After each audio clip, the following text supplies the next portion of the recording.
a la casa del Señor en ese lugar, este precioso edificio que Dios nos ha concedido para bendecir, alabar su nombre. Si por X razón todavía está alguien en el internet, ¿verdad? En la página de donde pueden ver el programa, pues bienvenidos, ¿verdad? También dice la palabra del Señor, hermano, de la siguiente manera. Dice: pasado el día de reposo, al amanecer del primer día de la semana, María Magdalena y la otra María vinieron a ver el sepulcro, y se produjo un gran terremoto, porque un ángel del Señor, descendiendo del cielo y acercándose, removió la piedra y se sentó sobre ella. Su aspecto era como un relámpago y su vestidura blanca como la nieve. Y de miedo a él, los guardias temblaron y se quedaron como muertos. Hablando el ángel, dijo a las mujeres: ustedes no teman, porque yo sé que buscan a Jesús, el que fue crucificado. No está aquí, porque ha resucitado, tal como él dijo. Vengan, vean el lugar donde estaba puesto. Padre Celestial, gracias, porque tenemos, Señor, esa seguridad que nos da tu Espíritu Santo, y porque ha transformado nuestra vida, Señor. Esa crucifixión donde tú, Señor, demostraste tu amor, como dice tu palabra, porque de tal manera amó Dios al mundo, que dio a su Hijo unigénito, para que todo aquel que en él cree no se pierda, mas tenga vida eterna. Señor, ese fue tu amor, pero también, Señor, fue ese amor que tuvo que hacer justicia por el pecado. Señor, y nadie se salvaba de no haber pecado. Señor, nadie podía, mi Dios, arreglar esa relación contigo. Por eso enviaste a tu Hijo, uno sin pecado, para morir, Señor, en el lugar del pecador. Ahora, Señor, ofreces tú para que todo aquel que cree tenga vida eterna en lo que tú has provisto, Señor, para restablecer esa relación y salvarnos de nuestros pecados y darnos la vida eterna, con la promesa de que tú regresarás para que estemos contigo por la eternidad. En el nombre de Jesús oramos. Amén. El viernes tuvimos un servicio de oscuridad, era un servicio muy solemne, pero 3 días después ya no estamos solemnes, venimos a celebrar, amén. ¿Y por qué celebramos? Porque Cristo vive. ¿Quién vive? Y celebramos, hermanos, con nuestras palmas, nuestras voces, así que cantemos a nuestro Cristo, celebremos. Muy buenos días, hermanos y hermanas. Vamos a estar en 1 Corintios capítulo 15 el día de hoy. Vamos a tomar una pausa de una semana de nuestro estudio de Génesis, porque hoy es un día especial. Hoy es un día de celebración. Lo que mencioné al principio del servicio, hermanos, que el viernes tuvimos nuestro servicio de oscuridad. Era un servicio solemne, salimos en silencio, en oscuridad, pero hoy, 3 días después, ya no estamos tristes, estamos gozosos. ¿Por qué? Porque Cristo vive. ¿Quién vive? Cristo. Y a su nombre, gloria. Amén, amén. 1 Corintios 15. Este es un capítulo maravilloso acerca de la victoriosa resurrección de nuestro Jesús. El título del mensaje de hoy es Victoria sobre la muerte. Y hermanos, la fe cristiana del creyente es una fe de victoria. Debemos nosotros, las personas más victoriosos, cuando caminamos afuera, la gente debe ver en nosotros esperanza, victoria. No debemos de caminar con la cabeza caída. Claro que tenemos problemas, pero nuestra fe es una fe de victoria, victoria sobre la muerte. Eso es lo que vamos a ver hoy. 1 Corintios 15 es un capítulo que habla acerca de la resurrección de Jesús. Es una declaración. Comienza resumiendo la vida de Jesús, la muerte de Jesús, la resurrección de Jesús. Y a partir de ahí, Pablo entra en detalle acerca de la resurrección. Es pura doctrina que les da acerca de la importancia de la resurrección, las implicaciones de la resurrección. Pero cuando él llega al final del capítulo y ya termina de dar argumentos, y termina con un pasaje de alabanza. Alabanza acerca de la realidad de la resurrección. Hermanos, es un recordatorio que Cristo vive y porque Él vive, nosotros también tenemos vida. Y que incluso que nos cuenta que estos cuerpos mortales también van a resucitar y van a estar con el reino de Dios un día. Es un mensaje de victoria, de esperanza, de seguridad. Es un mensaje que el mundo, hermanos, hoy en día necesita escuchar. El mundo no tiene esperanza. Nosotros somos encargados de llevar la esperanza al mundo. Pablo escribe este capítulo y nos habla acerca de la verdad, la necesidad de la resurrección de Jesús. Y nos termina, hermanos, hablándonos de esa victoria. Y nos dice que todo creyente, porque Cristo resucitó, todo creyente tendrá su día de resurrección. Que este cuerpo que tenemos va a ser glorificado y preparado para regresar al cielo. Y al final del capítulo que vamos a estudiar hoy, este es un himno de alabanza, un canto de victoria que todo creyente debe proclamar.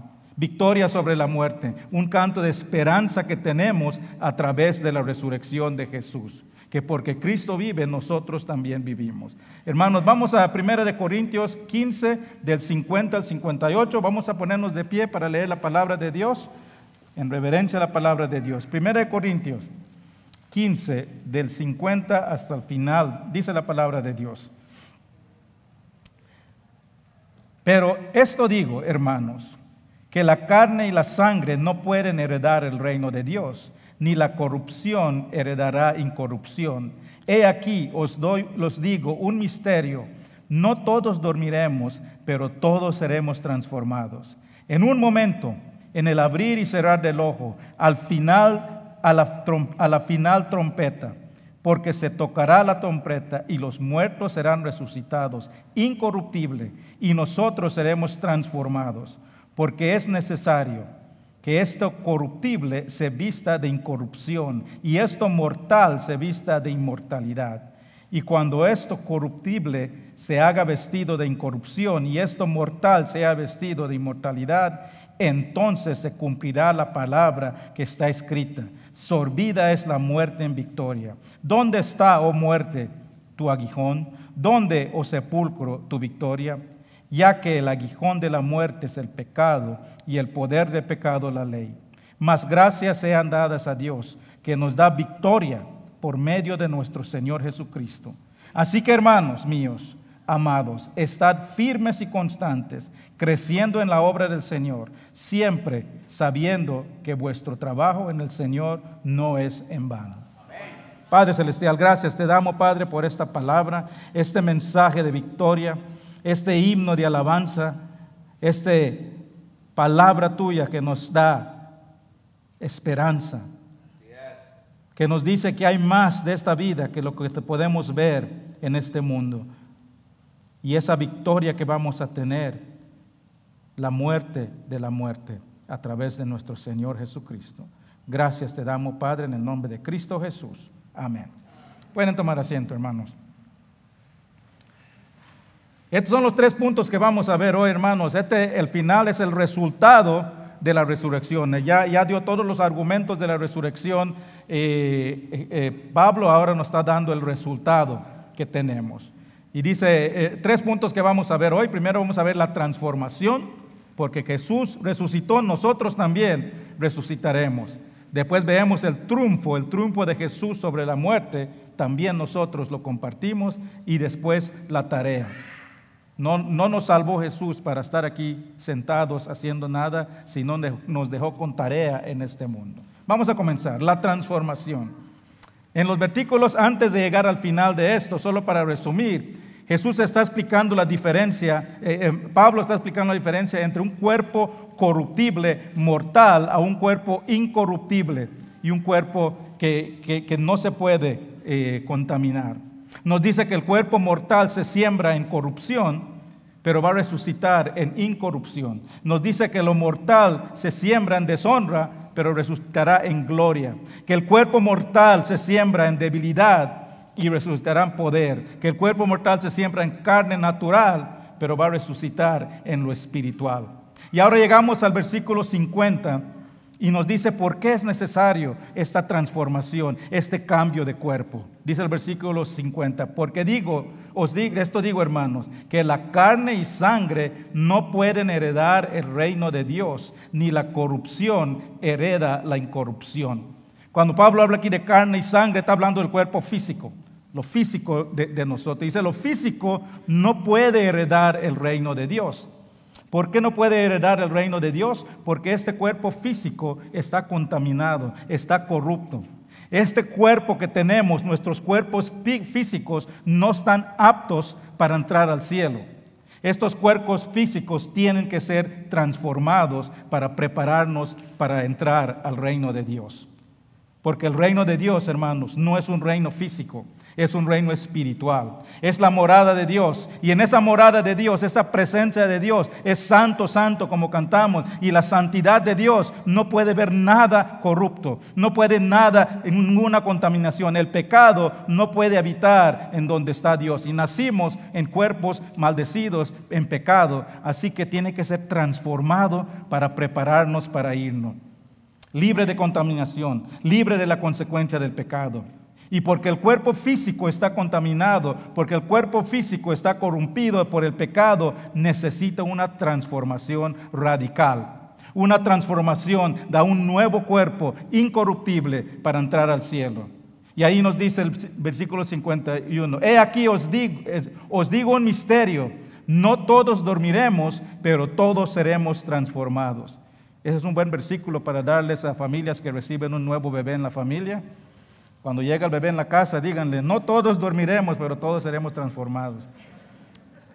Hermanos, Pablo aquí revela algo nuevo a los creyentes. Dice un misterio. Y cuando dice un misterio, no está hablando de algo místico, no está hablando de magia, está hablando de una nueva revelación de Dios, que no había revelado antes, ahora Dios lo está revelando. ¿Y qué es ese misterio? De que nuestros cuerpos mortales serán transformados a cuerpos celestiales, en preparación para nuestra morada eterna en la presencia de Dios. Y siempre se hace la pregunta, ¿cómo va a ser ese cuerpo celestial? ¿Cómo va a ser ese cuerpo transformado? ¿Cómo va a ser ese cuerpo glorificado? Bueno, la Biblia no nos dice exactamente, pero sí nos da algunas pistas. Nos dice que va a ser en la semejanza del cuerpo glorificado de Jesús, cuando Jesús resucitó. Mire que dice 1 de Juan 3:2. Amados, ahora somos hijos de Dios y aún no se ha manifestado lo que hemos de ser, pero sabemos que cuando Él se manifieste, seremos semejantes a Él, porque le veremos tal como Él es. Filipenses 3:20-21 dice, mas nuestra ciudadanía está en los cielos, de donde también esperamos al Salvador, al Señor Jesucristo, el cual transformará el cuerpo de humillación nuestra para que sea semejante al cuerpo de gloria suya, por el poder con el cual puede también sujetar a sí mismo todas las cosas. Nuestro cuerpo transformado dice que va a ser semejante al cuerpo glorificado de Jesús, al cuerpo glorificado de Jesús después de cuando resucitó. ¿Y cómo era ese cuerpo de Jesús? En primer lugar, era identificable. Se podía reconocer que era Jesús. El cuerpo ya no estaba sufriendo. Jesús les dijo, miren las llagas, pero no estaba sufriendo, no tenía dolor, ya no tenía ese dolor humano. Nuestro cuerpo transformado será libre de sufrimiento. Gloria a Dios. Hermanos, mientras más viejo me estoy, más le doy gracias a Dios por esto. Que ahora hasta me lastimo durmiendo. Esta semana, la madrugada me estoy durmiendo y me agarró un calambre en el pie que si no fuera macho, grito y lloro. Que hasta ahorita siento el dolor, pero hermanos, todo ese sufrimiento, todo ese dolor, nuestros cuerpos, hermanos, se deterioran cada día. Cada día. Mientras más viejos estamos, más peor quedamos. Es la ley de la naturaleza, que todo se pone peor con tiempo. Pero hermanos, vamos a estar libres de sufrimiento, libres de dolor. El cuerpo resucitado de Jesús también, hermano, no era limitado por lo físico, por lo natural. Si se acuerdan, Jesús pasó por paredes, aparecía de un lado a otro. Wow, am I good? Am I good? Yeah. En Mateo 17 nos dice que Pedro, Santiago y Juan pudieron ver el cuerpo glorificado de Jesús. Y dice que era un cuerpo radiante. Dice en Mateo 17 que estaba resplandeciendo su rostro. Sus vestidos estaban blancos. Hermanos, no sabemos exactamente cómo será nuestro cuerpo glorificado, pero yo no creo que eso va a ser nuestro enfoque en ese día de resucitación, en ese día de la transformación. Vamos a estar enfocados más en nuestro traslado. El cielo, llegando al cielo, ese viaje que estamos haciendo, ya no vamos a estar enfocados en nuestros cuerpos, hermano. Es más, ni siquiera va a haber tiempo para pensar, porque noten lo que dice el versículo, dice, en un momento. Eso va a ocurrir en un instante, va a ser inmediato, en un abrir y cerrar del ojo, dice, cuando suene la trompeta final. Esa palabra un momento es el tiempo más pequeño que puede ocurrir. Cerrar los ojos, abrir los ojos y va a ocurrir esto. Dice que será abrir y cerrar del ojo, el momento más rápido posible. Y noten que dice que va a ser después que suene la trompeta final. Los legiones romanos cuando iban en guerra, la trompeta señalizaba muchas cosas. Y lo principalmente que señalizaba es que era tiempo de moverse, de trasladarse. Y habían 3 trompetas. El primero les decía, arreglen sus tiendas, empaquen, estén listos para irse. Sonaba la segunda trompeta y se ponían en línea, en fila, listos para marchar. Cuando sonaba la trompeta final, era tiempo de moverse, de trasladarse. Era tiempo de ir, de abandonar a donde estaba. Hermanos, cuando suene esa última trompeta, todo creyente será trasladado de este mundo a nuestro mundo, a nuestra morada celestial. Y ese evento ocurre, hermanos, de un instante. Y es el evento que le llamamos el rapto de la iglesia. Es un evento donde Jesús viene en las nubes, recibe a su iglesia y los lleva con él en el cielo. Primera Tesalonicenses 4 nos da más detalle de cómo esto ocurre. Primera Tesalonicenses 4 dice, porque el Señor mismo, con voz de mando, con voz de arcángel y con trompeta de Dios, descenderá del cielo y los muertos en Cristo resucitarán primero. Luego nosotros los que vivimos, los que hayamos quedado, seremos arrebatados juntamente con Él en las nubes para recibir al Señor en el aire. Y así estaremos siempre con el Señor. Hermanos, el lenguaje aquí, este lenguaje aquí es un lenguaje de emoción, de victoria, es un lenguaje de aventura, es un lenguaje de triunfo, conlleva la idea de sensación, algo sensacional está ocurriendo. Esto no es, cuando hablamos de la segunda venida de Jesús, esto no es la segunda venida de Jesús.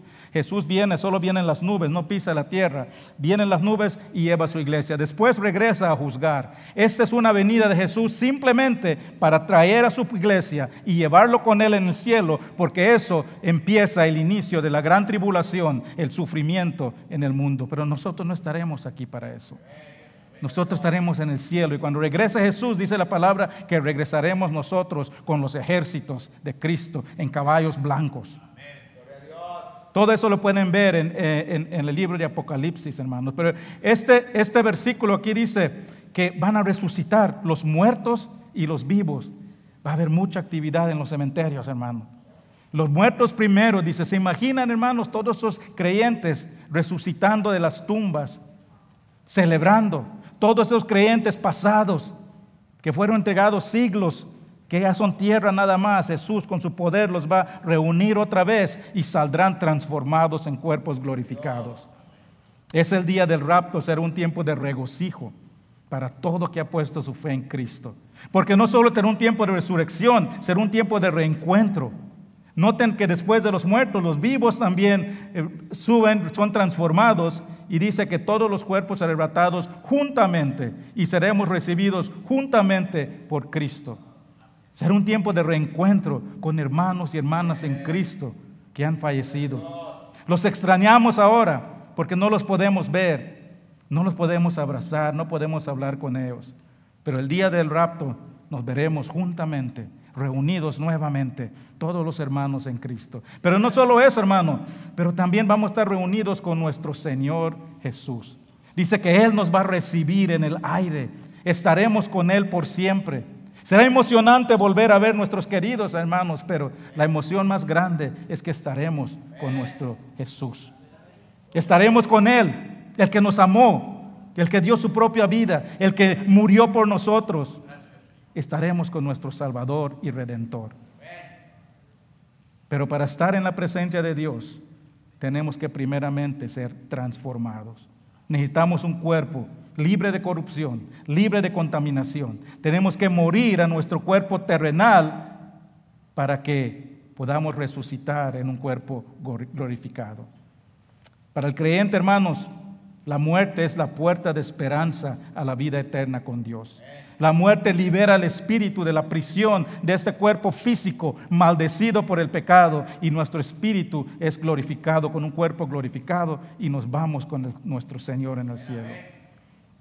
Ese es el primer punto, hermanos, la transformación. Y noten aquí, hermanos, que Pablo no nos dice exactamente cómo va a pasar todo eso, porque ese no es el punto. El punto es que vamos a ser trasladados, vamos a estar en la presencia de Dios. El segundo punto, el triunfo. La resurrección es triunfo sobre el enemigo más temido del hombre. ¿Cuál es el enemigo más temido del hombre? La muerte.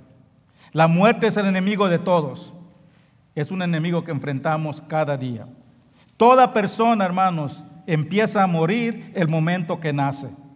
Toda persona, cada día que pasa, nos acercamos un día más al día de nuestra muerte. Por eso la muerte es un enemigo muy temido, que todos tratamos de evitar. Nos tratamos de esconder de la muerte, evitar la muerte. Tratamos de engañar la muerte. Cuando una persona muere, lo ponemos en un ataúd y lo vestimos como que está vivo, como que vamos a engañar la muerte, que está vivo todavía. La muerte, hermanos, es un enemigo muy temido. ¿Por qué? Porque causa estragos, angustia en todo lugar. Llega sin invitación, rompe relaciones, remueve personas que necesitamos y amamos. Y no discrimina. Sus víctimas son niños, jóvenes, adultos, viejos, hombres, mujeres, ricos, pobres, guapos, feos, todos son el enemigo de la muerte. No hay nada más devastador en la experiencia humana como la muerte. Podemos perder nuestro trabajo, podemos perder nuestra casa, podemos perder hasta un órgano, podemos perder nuestras mascotas, pero en la muerte es el dolor más grande que puede sufrir el humano. Esa muerte es el enemigo más temido, pero en ese día de la resurrección, la muerte será vencida.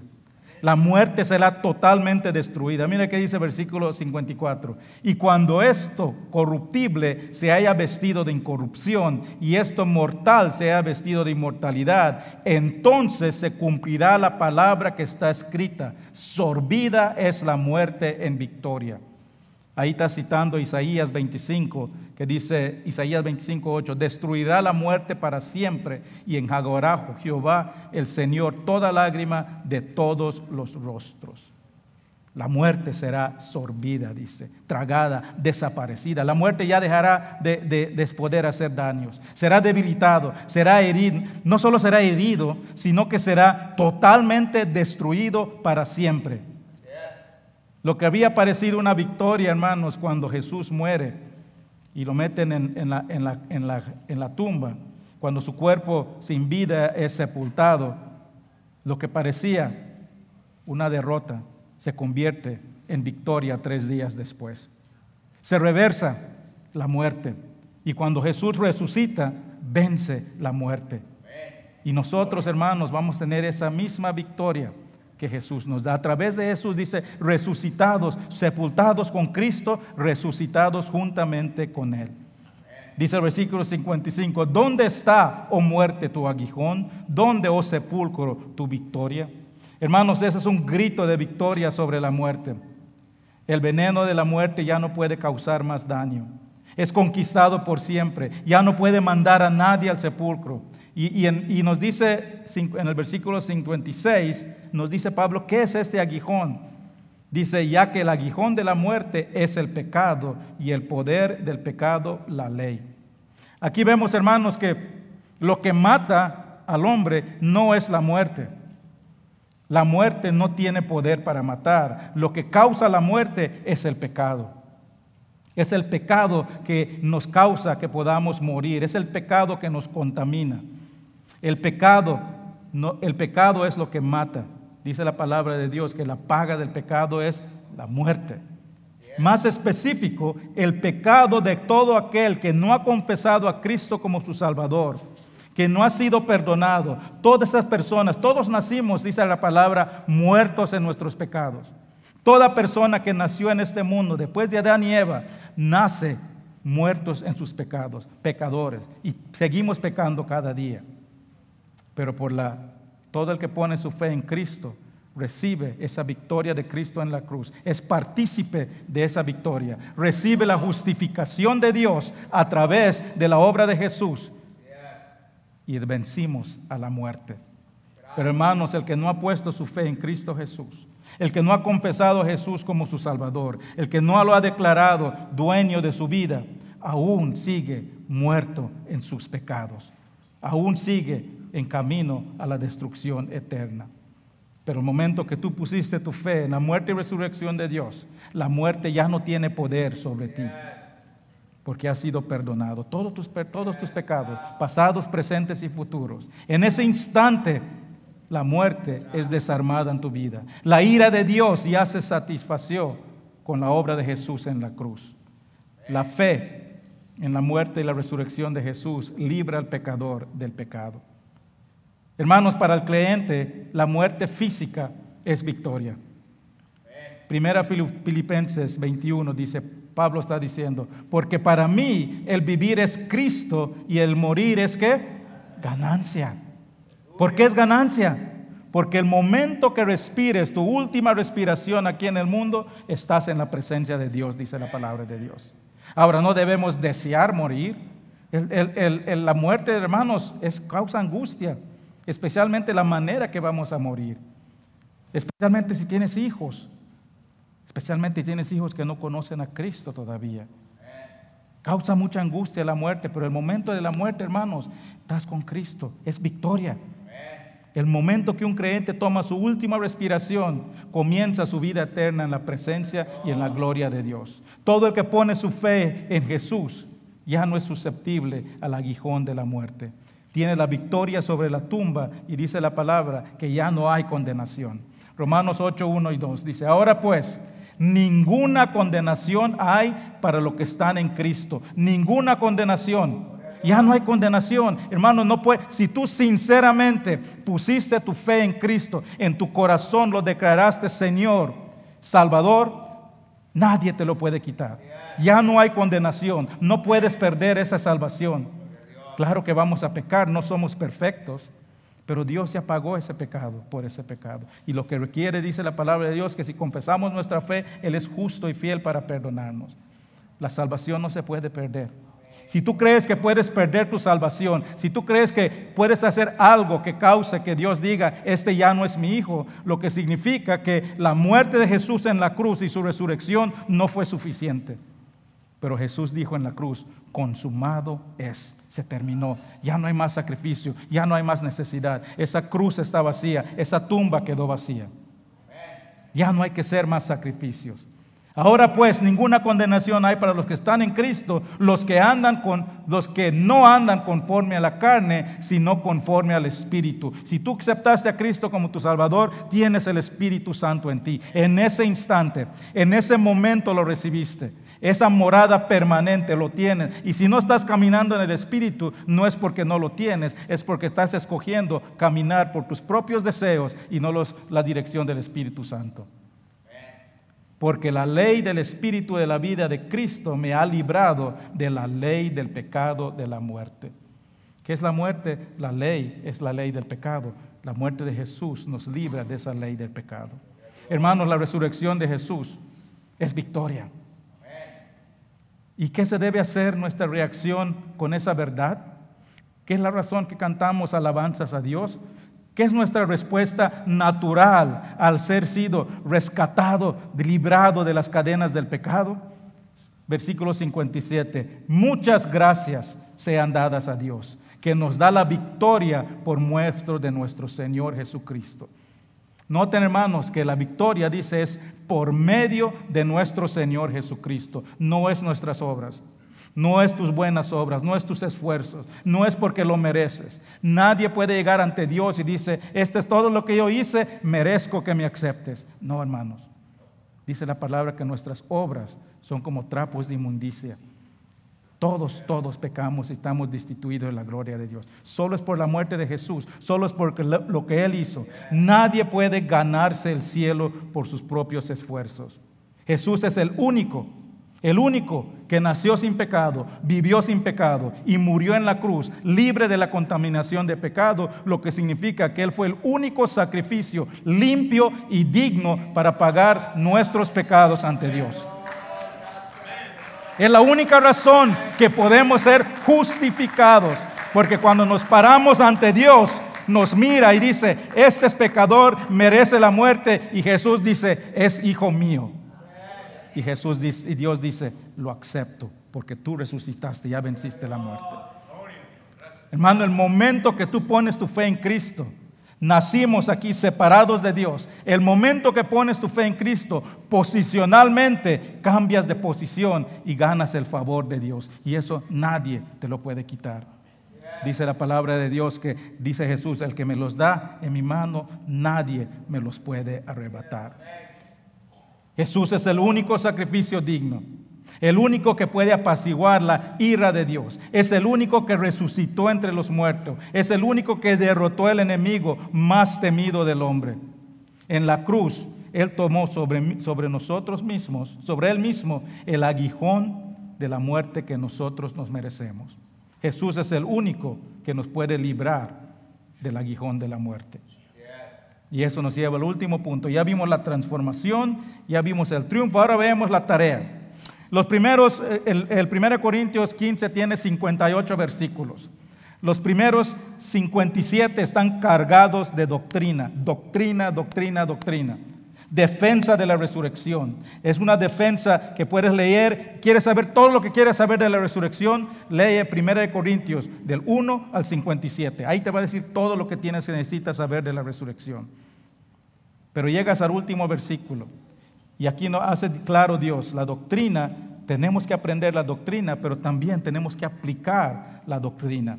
Y el versículo 58, un versículo deja para decir, esta es la razón, la implicación, la aplicación de todos estos versículos anteriores. Mire cómo comienza el versículo 27. Dice, así que, debido a todo esto que les digo, debido a que Cristo murió en la cruz, debido a que Cristo resucitó de la cruz, debido a que nuestra fe no es en vano, debido a que predicamos una verdad de Dios, debido a todo esto, debido a que vamos a ser transformados, debido a que tenemos la esperanza de estar con Cristo otra vez, debido a que estos cuerpos van a ser glorificados, debido a todo esto, esto es lo que implica. 57. Así que, hermanos míos amados, estad firmes y constantes, creciendo en la obra del Señor siempre, sabiendo que vuestro trabajo en el Señor no es en vano.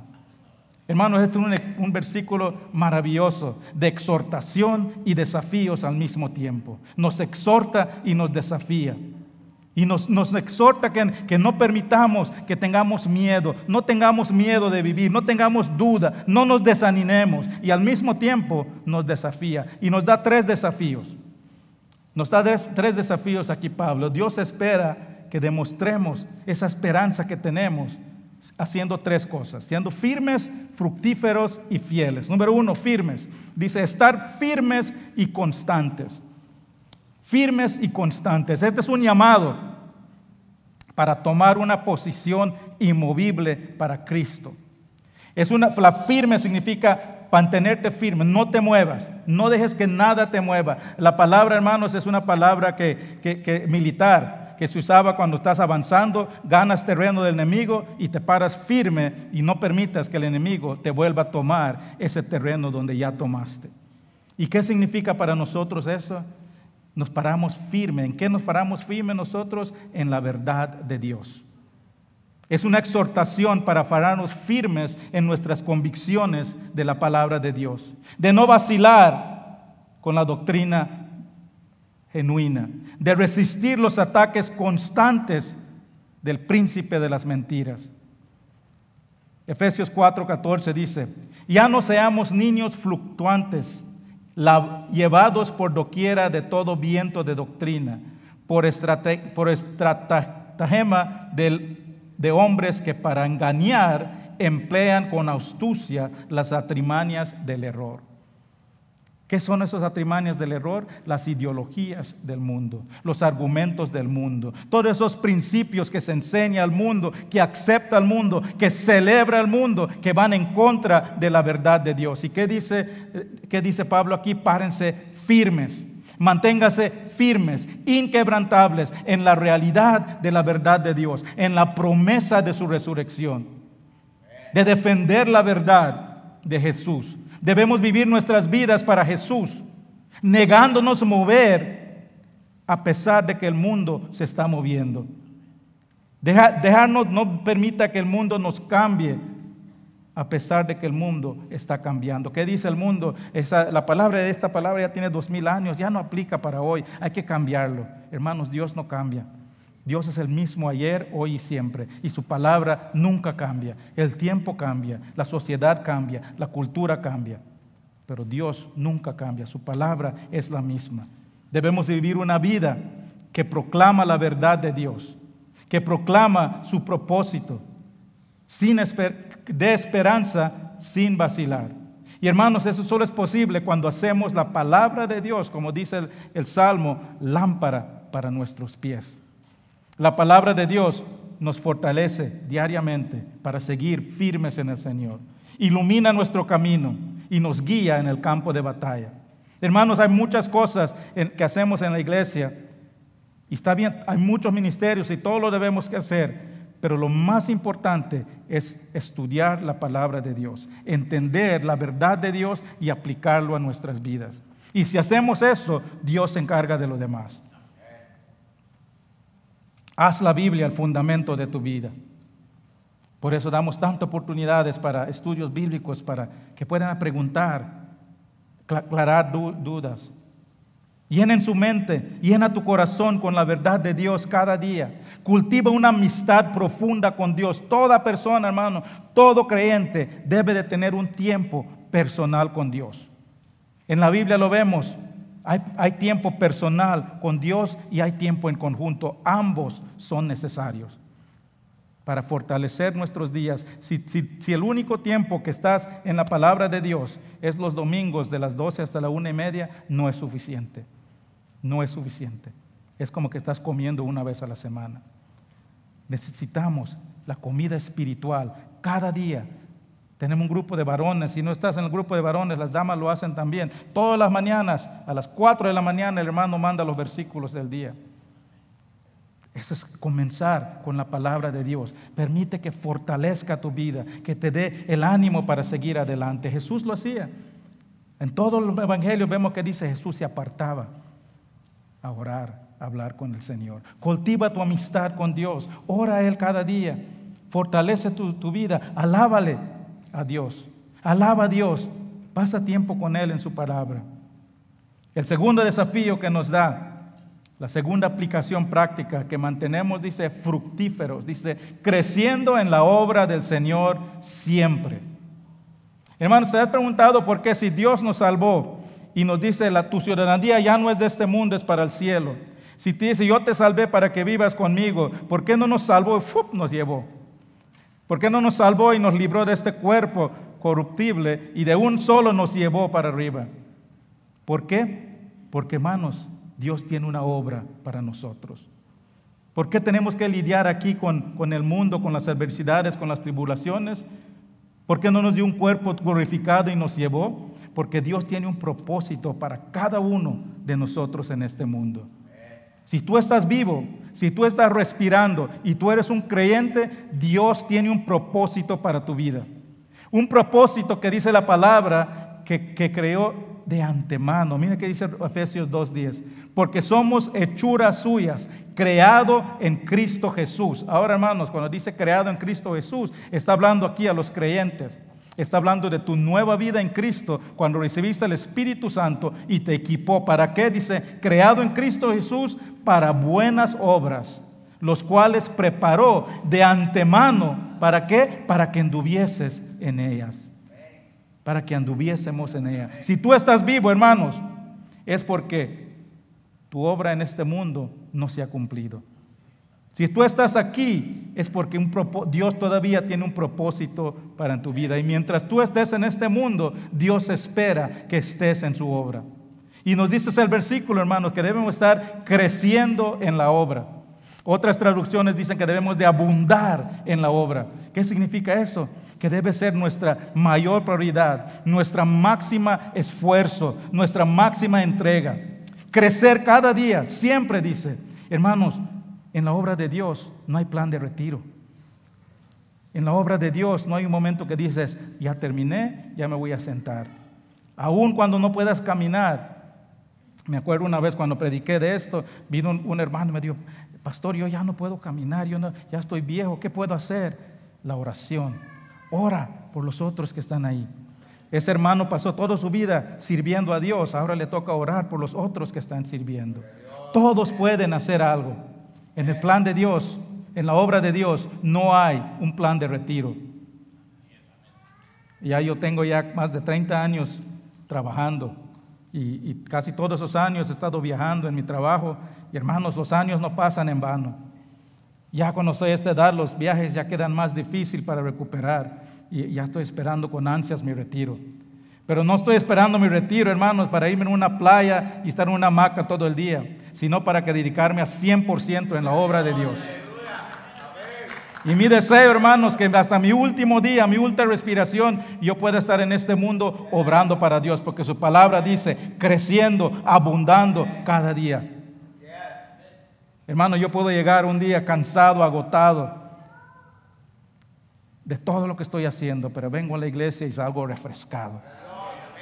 Y les aseguro, hermanos, si tú dices, yo no tengo tiempo, voy a esperar que mis hijos crezcan, voy a esperar que tenga un mejor trabajo, no, hermanos, Dios te va a dar las energías.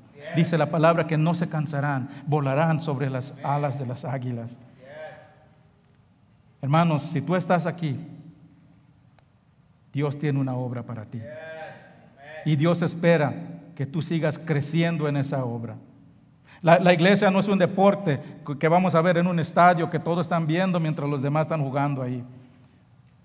La iglesia, todos estamos en la cancha jugando, todos somos parte del cuerpo de Cristo.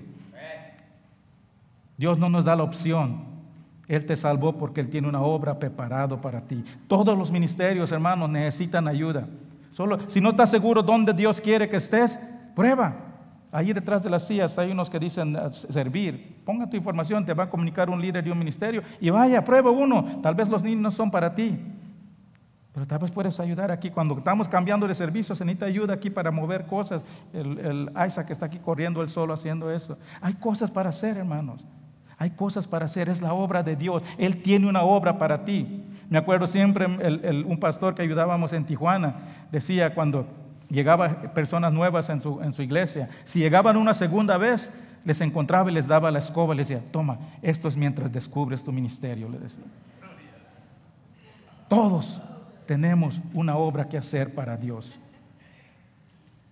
Solo apúntate y vas a ver que Dios te va a dar el tiempo, la energía para hacerlo. Ahora, hermanos, algo muy importante que dice creciendo en la obra del Señor. Nunca olvides, hermanos, nunca olvides que esta obra no es tuya, no es mía, es la obra de Dios. No estás sirviendo al pastor Carlos, no estás sirviendo al pastor Rich, no estás sirviendo a los líderes de los ministerios. Claro, Dios los puso ahí para ministrar y liderar esos ministerios, pero tu servicio es para Dios.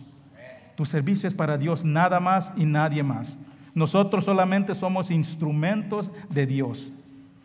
Y Dios dice que Él busca instrumentos honrables para que su vida fluya a través de Él. Tengamos mucho cuidado, hermanos, de no robarle a Dios la honra que Él se merece.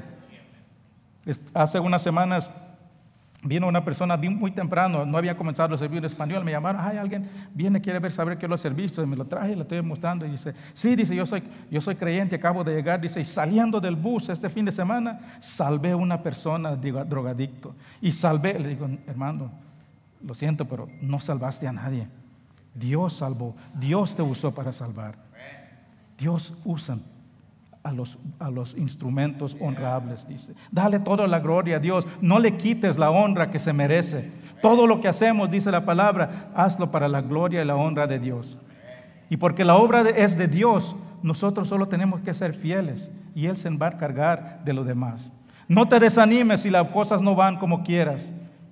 Solo sé fiel en la obra de Dios. Él se encarga del resultado.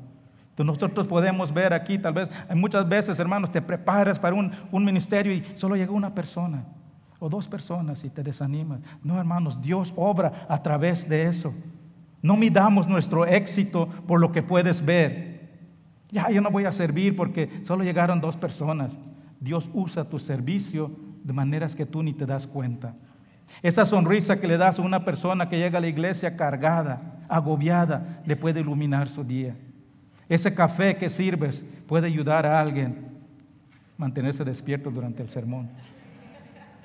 Esa mesa que limpias, esa comida que sirves, puede demostrar el amor a Cristo a una persona nueva. Hermanos, lo más difícil para una iglesia es cuando una persona nueva llega. Esa persona nueva está llegando buscando. Lo más difícil es no saber qué hacer, no les saludan. Hermanos, esa sonrisa que les damos, les decimos, bienvenido. Esa es una obra. Los ujieres, hay 4 grupos de ujieres, creo que se turnean, no son todas las semanas. Eso, hermanos, debemos de servir a Dios con orgullo. Es un compromiso con Dios, hablamos de eso la semana pasada. No lo debemos de tratar a la ligera. Debe ser nuestro compromiso más importante. Dice que estamos creciendo diariamente, abundando en la obra de Dios. Y el tercer desafío, la tercera aplicación práctica, dice, sed fieles. 57, sabiendo, dice, que vuestra obra en el Señor no es en vano.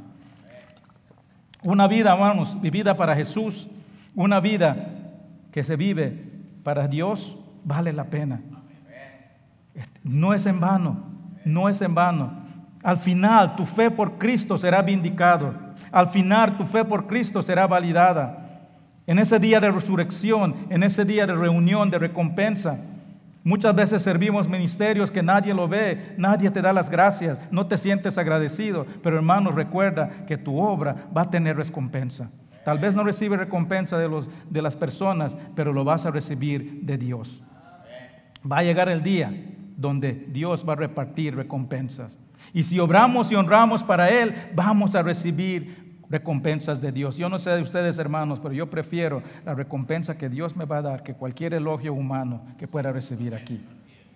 La palabra de Dios dice que las recompensas que vamos a recibir van a ser en forma de coronas. Dice Apocalipsis 4, 10 y 11, dice, los 24 ancianos se postraron delante de Él, que están sentados en el trono, y adoran al que vive por los siglos de los siglos, y echan sus coronas delante del trono, diciendo, Señor, digno eres de recibir la gloria y la honra y el poder, porque tú creaste todas las cosas, y por tu voluntad existes y fueron creados. ¿Qué es eso, hermanos? La Biblia habla de que cuando lleguemos van a haber 2 juicios. Un juicio para los que no creen, y ese juicio va a ser más que un juicio, una sentencia. No puedes entrar al cielo. Pero para nosotros los creyentes también tenemos nuestro día de juicio. Ese día que pararemos enfrente de Cristo a responder, a rendir cuentas por lo que hicimos con lo que Él como creyentes. Dice la palabra que nuestras obras serán medidas, pasarán por el fuego, y las que pasan por el fuego serán recompensadas. Es como cuando en esos tiempos, cuando venían los soldados de guerra, el rey iba y los encontraba al entrar y les daba sus medallas, sus recompensas. Así va a ser cuando lleguemos. Pero ¿qué pasa? Dice aquí, cuando lleguemos al cielo, recibimos nuestra corona. ¿Y qué hacemos? Se lo echamos al trono de gracia. Hermanos, la máxima expresión de adoración es cuando recibamos nuestras coronas y lo echamos en los pies de Cristo en adorancia. El gozo más grande que podemos tener es ofrendarles nuestras recompensas al Rey de Reyes. Imagínense, hermanos, yo no sé de ustedes, pero yo quiero aprovechar toda oportunidad para cuando yo llegue al cielo tenga mi máxima recompensa para poder regresárselo a Dios. Todos recibiremos recompensas. Hermanos, la resurrección de Jesús tiene implicaciones poderosas para nuestras vidas. Le voy a pedir al grupo de alabanza que pase adelante. Tiene una increíble promesa. de transformación, de prepararnos para ir al cielo con Cristo. Es una maravillosa promesa de triunfo, donde la muerte es derrotada. Y es una promesa de que el pecado ya no tiene poder sobre el que cree en Cristo. Y hermanos, y mientras estemos en este mundo, Dios nos deja con tarea. Dios espera que nos mantengamos firmes, inmovibles en las convicciones de la verdad de Dios. Espera que mientras estemos aquí, estemos obrando, seamos fructíferos, obrando en su obra cada día, y que nos mantengamos fieles a nuestra fe, sabiendo que nuestra obra en su nombre no es en vano, porque tendremos nuestra recompensa. Hermanos, es una recompensa, esta es una promesa, gran promesa, pero no es una promesa para todos, es una promesa selectiva. Si leen el 1 de Corintios 15, comienza con hermanos. El último versículo dice hermanos míos. Todo en ese capítulo habla de hermanos y hermanos y hermanos. Esta es una promesa, hermanos, solo para los creyentes de Cristo, solo los que pertenecen a la familia de Dios. Y todo, esa promesa es exclusivamente para los que han puesto su fe en la obra de Jesús. Hermanos, el día de resurrección será un día de regocijo para todo creyente, pero también será un día triste, porque dice la palabra que muchos se quedarán atrás. Será un día, hermanos, donde muchos estarán siendo transformados, pero muchos quedarán en el cielo, en la tierra, para sufrir la tribulación y conocerán el infierno en la tierra antes de ir al infierno, separado de Dios por siempre. Hermanos, no me da gozo de decir eso, pero es la verdad. Pero aún hay tiempo, hermanos, aún hay tiempo. Aún estamos en la era de gracia, aún puedes estar seguro. Si tú no estás seguro hoy, si viene Jesús hoy, vas a estar transformado y irás con Él en el cielo. Hoy puedes estar seguro. Hoy solo requiere que declares a Cristo como tu fe, como tu Salvador y tu Señor. Y si nunca has encargado a Cristo en tu vida como tu Señor y Salvador, hoy es el día de salvación, dice la palabra. Vamos a ponernos de pie, vamos a cantar un canto de adoración. Y hermanos, si tú nunca has aceptado a Cristo como Salvador, qué mejor día que el día de resurrección. Pasa adelante y vamos a orar por ti. Y el altar está abierto, hermanos. Cualquier cosa que quieras entregarle a Dios, cualquier carga que tengas, pase adelante.